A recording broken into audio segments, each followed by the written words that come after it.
medida sobre la intromisión del Poder Ejecutivo en el Poder Judicial. Y yo contaba que uno de los jueces que fueron con pedidos para que, por ejemplo, lo detengan, a usted fue el doctor Carsoglio.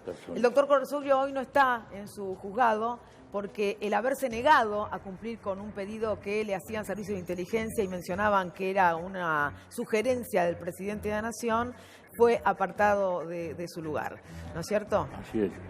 Sí, el doctor Carsoglio mostró, ¿no es cierto?, un coraje muy importante, una independencia que no se le perdonó. Independencia total, ¿no es cierto? Y bueno, y demostró que es un hombre que está para hacer justicia y no promover injusticia. Y esto es lo que lo presionaron. Había personajes que decían que hasta el mismo presidente le había mandado así por intermedio de la gente de la AFI, ¿no es cierto?, que tenían que meter preso a Pablo o a Hugo Moyano.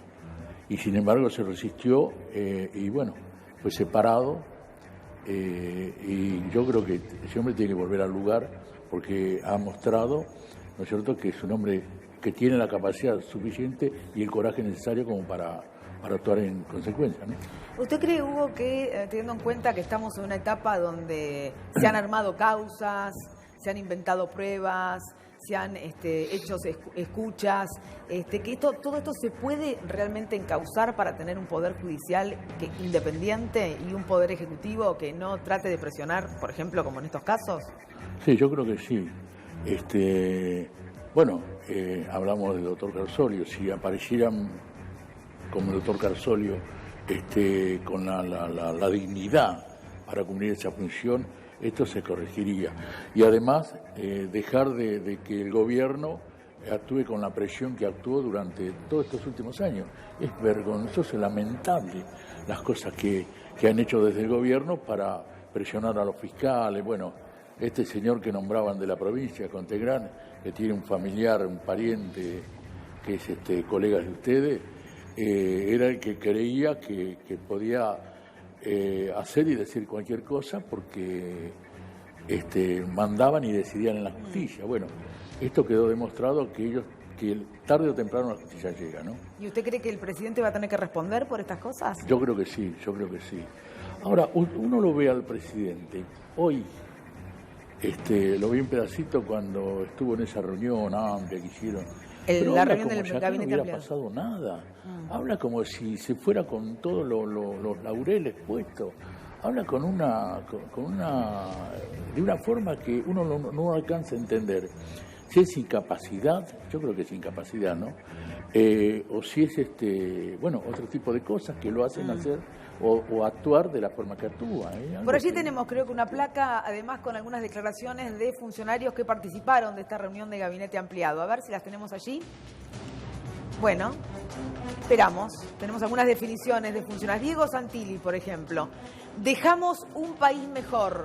Dijo Santilli, dejamos un país mejor del que recibimos. Yo creo que está actuando de la misma forma que actúa el presidente. El país es un desastre, el país. Nosotros lo vivimos en la actividad nuestra, que es una actividad que tiene mucho que ver con el funcionamiento de la economía, ¿no es cierto? Y bueno, lo vemos en otras actividades, el cierre de pymes, el cierre de fábricas, el cierre de la pérdida de puestos de trabajo. Es impresionante. El daño que han hecho a los jubilados con esta famosa reparación histórica, que no hizo más que perjudicar más a los jubilados, privarlos de medicamentos y todo lo que ya conocemos. Este es el país que dejan. Y si eso creen que es bueno, yo no entiendo más nada de esto, ¿no? Lamentablemente, ¿no? Pensemos un poco en el gobierno que viene, ¿no? 10 de diciembre tendremos un nuevo gobierno en la Argentina con una situación muy compleja, es decir, todas las variables que usted mencionaba, más la deuda, más los salarios que no alcanzan, las tarifas, el dólar, en fin, todo lo que ya sabemos que nos pasa día a día. Se habla de la necesidad de un pacto social. Hugo, es decir, sentados a una mesa, el gobierno, los empresarios, los trabajadores, todos coinciden en que esto es necesario y que hay que hacerlo. Además de hacerlo, ¿cree que se puede sostener en el tiempo el compromiso que puedan asumir todas las partes? Y yo creo que si los que tenemos un poco de experiencia, ¿no es cierto?, sabemos que tenemos que hacer el esfuerzo necesario para colaborar y contribuir para que esto tenga el resultado que todos los argentinos merecemos, ¿no es cierto? Y terminar con toda esta situación de gravedad que está sufriendo muchísima gente, los sectores más desposeídos. Yo creo que si ponemos la mejor buena voluntad, todos, ¿no? Los trabajadores, la dirigencia, los empresarios, los sectores políticos, todo, yo creo que es posible hacerlo. Es posible hacerlo, pero hay que hacer un esfuerzo muy grande. ¿Qué tienen que poner, por ejemplo, los trabajadores para que eso sea posible? Y bueno, el trabajador es el que más se ha perjudicado en esto, porque ha perdido poder adquisitivo del salario, ha perdido puestos de trabajo, ha perdido un montón de cosas. Pero no obstante eso, bueno, colaborar y contribuir para que esto trate de cambiar, para que la política que lleva adelante el gobierno, que ya hay algunos anuncios, ¿no es cierto?, tenga realmente, digamos, cubra las necesidades que hoy está pasando muchísima gente. Y yo creo que cuando esto un poco se nivele, yo lo que advierto, porque nosotros hablamos mucho con los trabajadores, es que hay una esperanza. Se terminó esa situación de desesperanza total que había. Hay una esperanza y eso ayuda, ¿no es cierto?, a tratar de colaborar, contribuir y construir una situación nueva en el país. Yo creo que, yo tengo fe, creo profundamente en Dios y creo que Dios nos va a dar una mano, por decirlo así simplemente. A ver, lo que yo digo es que cada sector va a tener que comprometerse, ¿no es cierto?, Sí. a poder llevar adelante este pacto. Si fracasa será responsabilidad, me parece, de todos, de los distintos sectores también, no solamente de un gobierno que tiene la intención de que esto pase. Claro. ¿Usted lo vive así? Sí, yo ¿Se creo harán que, cargo los que, si llega Sí. a fallar, de los problemas o no? yo creo que el gobierno tiene el máximo de la responsabilidad, ¿no es cierto?, porque tiene que ser el que ponga en práctica una política y, bueno, la conserve y pueda lograr las expectativas que generen, los frutos que necesita para cambiar esta historia. No es fácil, no es sencillo, pero no es imposible hacerlo. Yo creo que lo podemos lograr. Porque... Ahora, ¿usted imagina un aumento de salarios? ¿De qué manera? ¿Los empresarios estarán dispuestos? ¿Los precios podrán quedarse en un lugar donde sean razonables para todos? Claro, bueno, creo que una de las expresiones que hizo el presidente es tratar de nivelar un poco el poder adquisitivo del salario. Eso sería importantísimo. Y después hacer el esfuerzo para que esto llegue, ¿no es cierto?, a que el mercado interno empiece a funcionar, porque la política del peronismo es alentar los consumos masivos que mejoran el mercado interno y empieza a movilizarse la economía, porque con hambre, hoy creo que lo dijo el presidente, lo dijo en México. En México, dijo que con hambre o con necesidad no puede funcionar un país, y esta es la realidad. Entonces, lo primero que creo que anunció fue devolver en parte, ¿no es cierto?, el poder adquisitivo del salario para que empiece la gente a consumir y empezar a movilizar la economía para lograr... ¿Pero usted qué imagina? ¿Imagina un porcentaje? ¿Imagina una suma fija para tratar de ayudar a los asalariados? ¿Qué escenario imagina en ese marco del pacto social?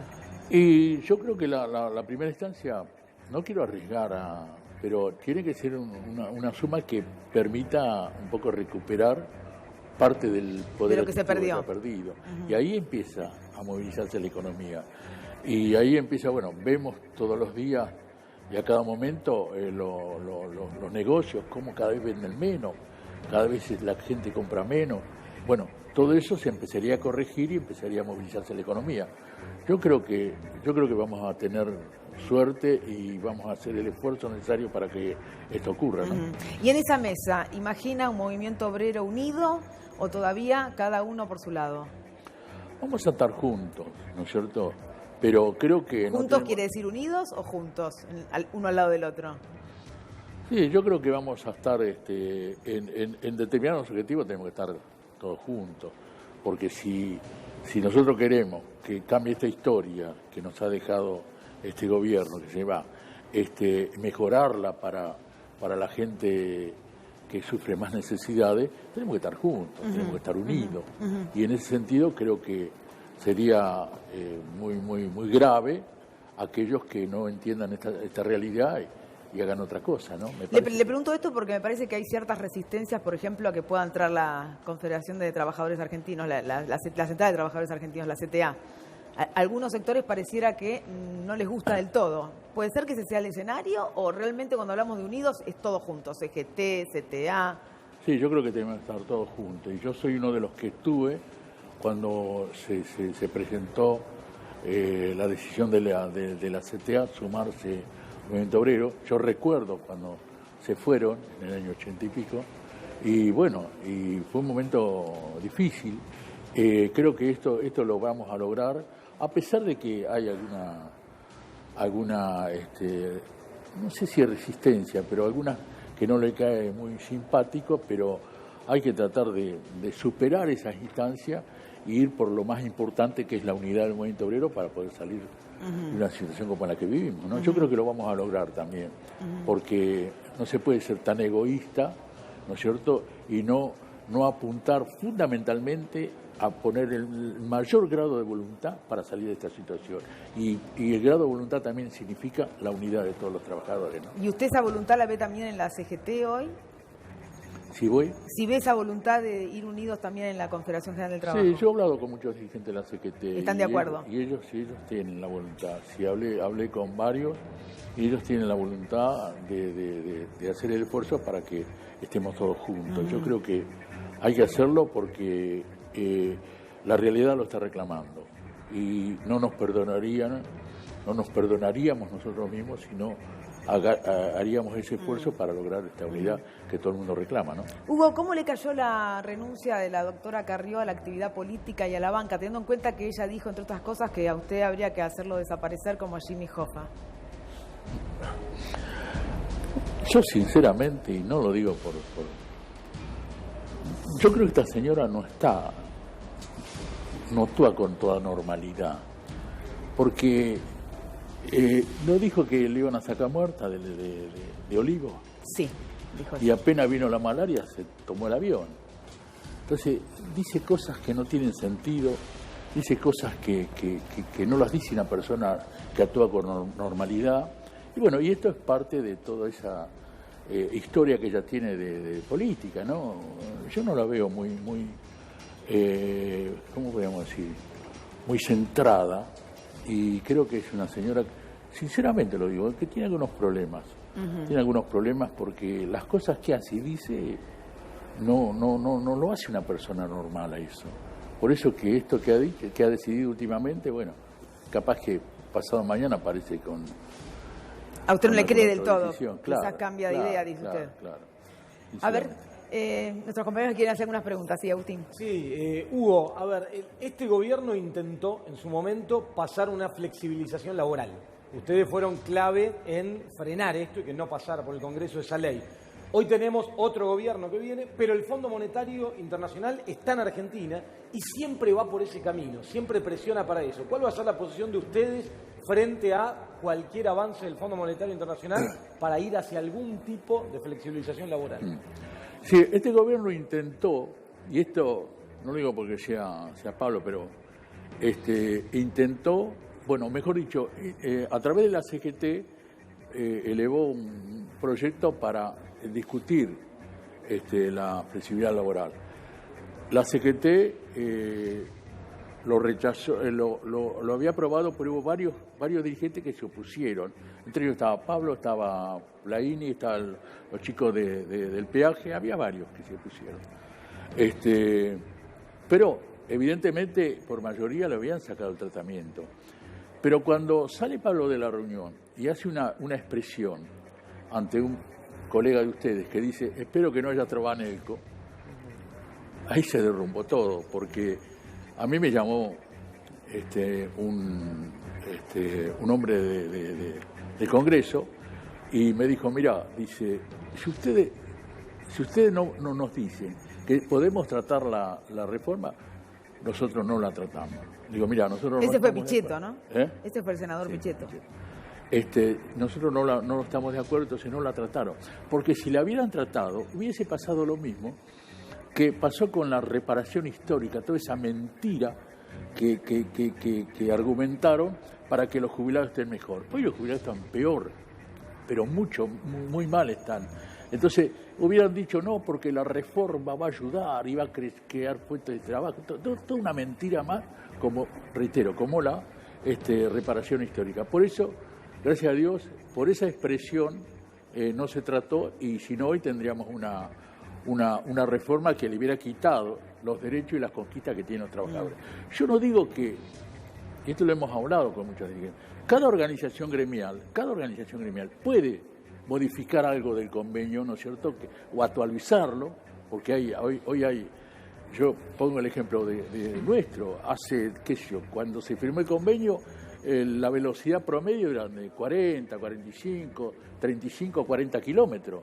Hoy es de 90, 85, 90. Entonces, hay algunas cosas para modificar. Bien. Por ejemplo, yo estoy de acuerdo en modificar un artículo en el convenio, me comprometo.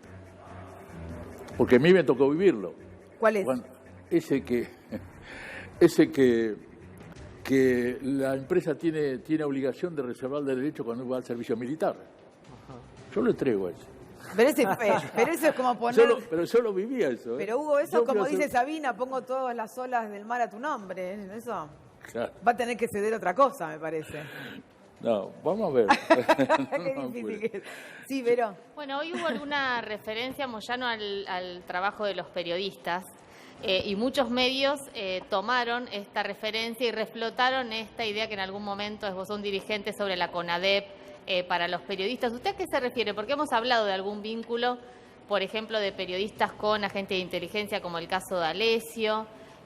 Hoy justamente también Jorge Rial hace referencia a una nota que iban a publicar sin pruebas y que esto, bueno, parecía como una extorsión. Digo, ¿a usted a qué se refería? Digo, porque hay periodistas y periodistas, como hay sindicalistas y sindicalistas. Mire, el problema de los colegas es que le hacen una pregunta, ¿no es cierto?, y después lo toman como una afirmación nuestra. El colega me preguntó, usted me preguntó, dejando de lado la CONADEP, me dijo, lo primero que me dijo, dejando de lado la CONADEP, ¿usted cree que Sí, yo creo, como cualquier vecino, como cualquier persona, cuando comete un error o hace algo que no corresponde, tiene derecho a dar respuesta a eso, ¿no es cierto?, o como quiera que sea. Ahora, para eso tiene que haber una denuncia, una demanda. No, porque claro, hay situaciones que bueno, las ha contado Néstor acá, el caso de Alessio vinculado con un periodista con Santoro del diario Clarín. Digo, no es lo mismo una pregunta que un vínculo. Claro. Fíjese, yo le hago un ejemplo que me tocó vivir a mí. Cuando hace más o menos 12 años mataron a un tesorero de la Federación, un hombre que era de Rosario. Bueno, hasta ese señor, que desgraciadamente falleció ahora hace poco tiempo, que dibujaba en el diario Clarín, ¿cómo se llama? Sábato, bueno, me sacaba con las manos ensangrentadas, la camisa llena, manchada de sangre. Parecía que era yo, me acusaban de que yo lo había matado. Era tremendo. El pibe mío era chico, el más chico. Y el pibe podía pensar, mi viejo puede haber matado a este tipo. Entonces, todo ese tipo de cosas no se pueden tomar así a la ligera. Después, cuando encuentran lo que lo mataron, 5 o 6 eran los que lo mataron, salió 3 líneas en Clarín. Pero me tuvieron como 1 año y pico, o 2 años, pero 2 veces sacó, una vez manchada de sangre, otra vez, con arma. Cualquier cosa, decían de mí. ¿Cómo? Eso tiene que tener un castigo, eso, porque hacen mucho daño.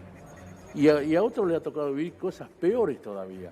Entonces, esas cosas, digo yo, que hay que castigarlas. Por eso, sea un periodista, sea un dirigente gremial, sea quien sea. Se puede malinterpretar lo del castigo. Digo, en todo caso, debería haber una denuncia. Pero por supuesto, tiene que haber una denuncia, tiene que haber todo como corresponde. Pero claro, porque aquí se quiso decir que con eso podía venirse una persecución a periodistas. Y aquí nadie piensa perseguir a nadie, supongo yo que no se trata de eso. Por favor, y bueno, si alguno tiene miedo o tiene la cola sucia, bueno, tendrá que dar respuesta.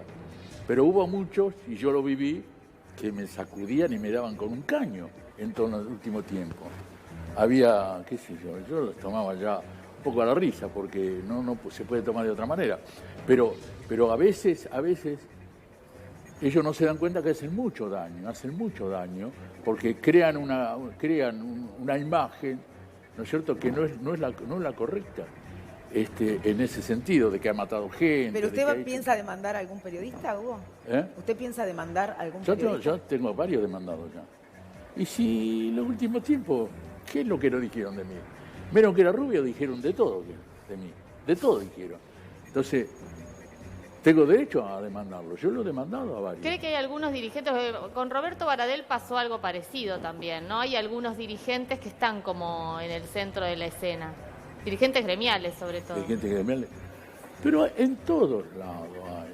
Por eso por eso que el colega de usted me preguntó por los periodistas. Yo le conté por los periodistas. Si me hubiera dicho por los dirigentes gremiales, también le he dicho por los dirigentes gremiales. Si hacemos alguna macana, hay que pagarla, ¿o no?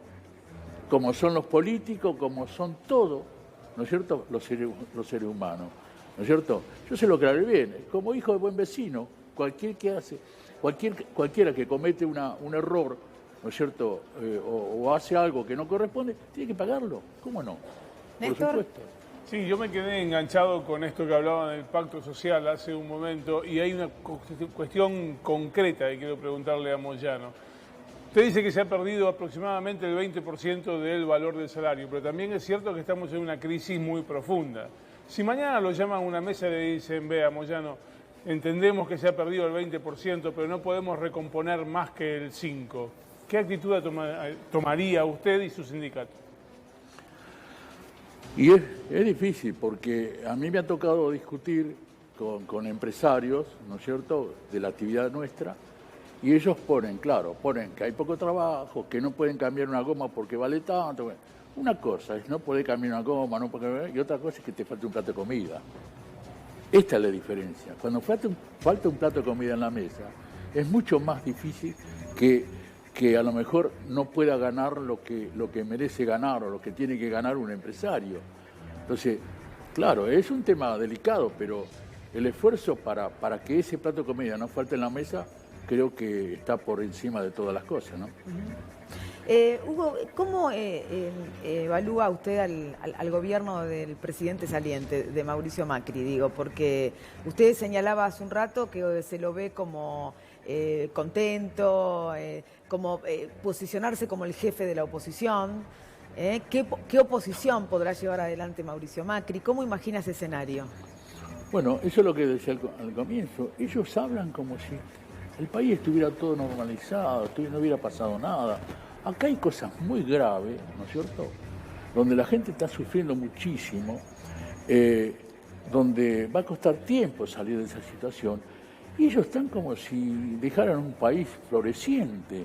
Por eso es que no es entendible todo lo que ellos durante estos 4 años han llevado adelante. No es entendible, porque siguen diciendo que las cosas están bien, que salimos de esa situación, todos le agregan algo nuevo. ¿Y cómo lo imagina en la oposición a Macri? ¿Pero qué autoridad tiene para criticar un personaje que dejó un país destruido, endeudado por 100 años, algo que no ocurrió nunca en la historia de nuestro país? Entonces, no tiene autoridad cuando vaya a hacer un reclamo. Es lo mismo que si yo, no sé qué ejemplo poner, pero no tiene autoridad para hacer reclamo, porque todo lo que hizo lo hizo mal. Y todo lo que prometió no es que no lo cumplió, hizo todo lo contrario a lo que prometió. Y bueno, y esta es la realidad que estamos viviendo. Entonces, yo sinceramente, a mí me llama la atención cuando los veo que hablan de una forma que pareciera que aquí no hubiera pasado nada. Y pasaron muchísimas cosas muy graves, ¿no es cierto?, que nos dejó un país, bueno, como lo están sufriendo muchísimos argentinos. Agustín.